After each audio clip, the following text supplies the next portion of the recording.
மக்களவைத் தேர்தலில் தனி பெரும்பான்மை பெற்றுள்ள பாரதிய ஜனதா கட்சிக்கு மாநிலங்களவையில் போதுமான உறுப்பினர்கள் இல்லாததால் முக்கிய மசோதாக்களை நிறைவேற்றுவதில் சிக்கல் இருக்கும் என்கிறார்கள் அரசியல் நோக்கர்கள். மத்தியில் அமையவுள்ள புதிய அரசு மாநிலங்களவையில் எதிர்நோக்கியுள்ள சவால் என்ன என்பதை பார்க்கலாம்.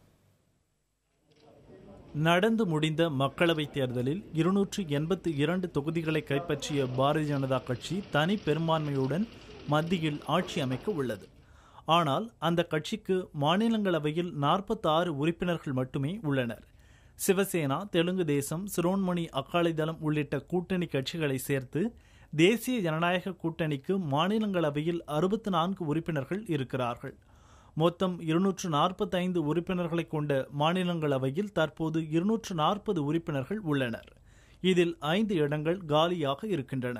காங்கிரஸ் கட்சிக்கு 68 உறுப்பினர்கள் இருக்கிறார்கள். 121 என்ற பெரும்பான்மை பலத்தை பெற பாரதிய ஜனதா கூட்டணிக்கு மேலும் 57 உறுப்பினர்களின் ஆதரவு தேவை. 2015ஆம் ஆண்டிற்குள் 2 நியமன உறுப்பினர்கள் உட்பட 23 உறுப்பினர்களின் பதவிக்காலம் முடிவடைகிறது.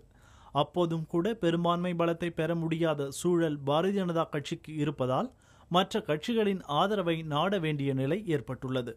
ஒருவேளை 10 உறுப்பினர்களை வைத்துள்ள அதிமுக, 6 உறுப்பினர்களை உடைய பிஜு ஜனதாதளம் ஆகியவை பாரதிய ஜனதா கூட்டணிக்கு ஆதரவளித்தாலும் 12 உறுப்பினர்களை கொண்ட திரிணாமுல் காங்கிரஸ், 11 உறுப்பினர்களை உடைய இடதுசாரிகள், 6 உறுப்பினர்களை கொண்ட தேசியவாத காங்கிரஸ் ஆகியவை பாரதிய ஜனதாவிற்கு ஆதரவளிக்குமா என்பது கேள்விக்குரியே.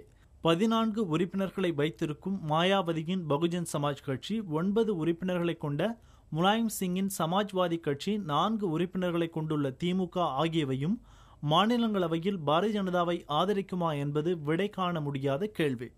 தற்போதைய நிலையில் 60 மசோதாக்கள் மாநிலங்களவையில் நிலுவையில் உள்ளன.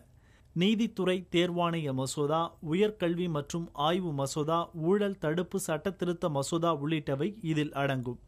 வரி மசோதா மற்றும் சட்டத்திருத்த மசோதாக்கள் புதிய அரசால் மாநிலங்களவையில் தாக்கல் செய்யப்பட்டால் அதனை எதிர்க்கட்சிகள் முடக்கலாம் என்ற நிலை உள்ளது. ஆகையால் கடந்த ஆட்சியில் காங்கிரஸ் கட்சிக்கும் மாநிலங்களவையில் எப்படியெல்லாம் நெருக்கடி ஏற்பட்டதோ அதே போன்றதொரு நிலை பாரதிய ஜனதா கட்சிக்கும் ஏற்படும் என்கிறார்கள் அரசியல் நோக்கர்கள்.